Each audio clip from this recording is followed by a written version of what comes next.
Hey folks, this is Darren with Engadget. We're here with the Samsung NX100. This is the follow-up to the NX10 from last year. This is Samsung's latest mirrorless camera, announced here at Photokina in Germany.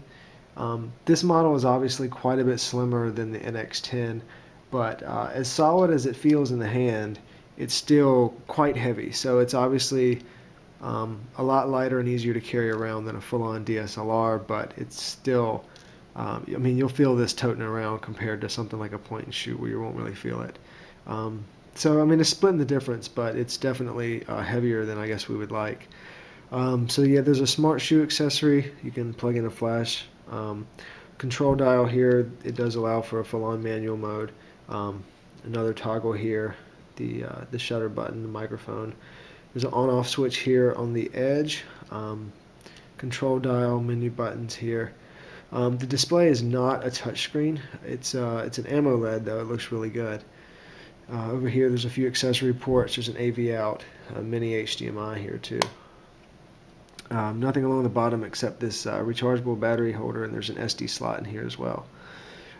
So just giving you a look at the menu, it gives you a lot of information. We really like how this is laid out. But obviously the star of the show is this I-functionLens. So the 20mm pancake is on here right now. This is 20mm f2.8. Samsung also included this 20-50 zoom lens here, but we've got the pancake on here. Both of these lenses are I-functionLens. So these I-function lenses have this button here, and in theory you're supposed to be able to use your index finger to hit the I-function button, and then you'll see the window change at the bottom and the shutter speed come up.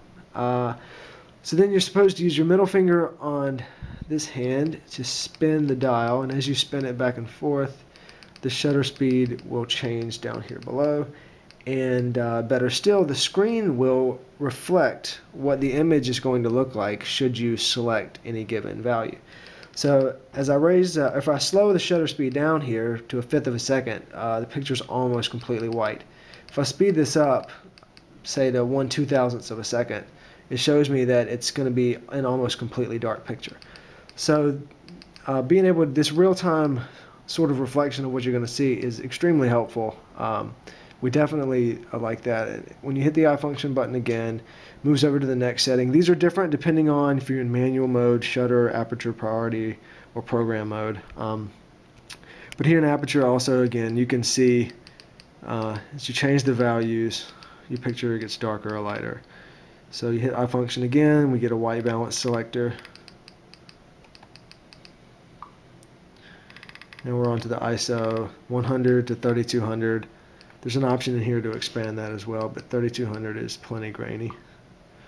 Shutter speed, aperture, we're going around again. So just to give you an idea, so we'll take this picture here, and it actually ends up looking exactly like it told you it would. So if we spin this aperture, it tells us it's going to be fairly dark, and we go with it anyway. Sure enough, it looks almost exactly like what it said it was going to look like. If you're not into any of the manual modes, there's both a smart mode and an I-function mode. Both seem to do sort of the same thing. They sort of make the choices for you. They work fairly well so long as there's enough light, but we've noticed in low light they tend to slow the shutter speed down too slow usually, so your ISO will be relatively low, so you'll get enough light in, but you'll almost always introduce blur. So we'd recommend using one of the either program, aperture, shutter, or manual mode to have better control over the settings. But yeah, this is the NX100. Overall, it's a fairly nice camera in the sector. It's a little bit heavier than we wish it was. And we definitely wish the low light capabilities were a little bit better, but I guess that's always the case with any of these cameras. So yeah, this one's coming out this fall.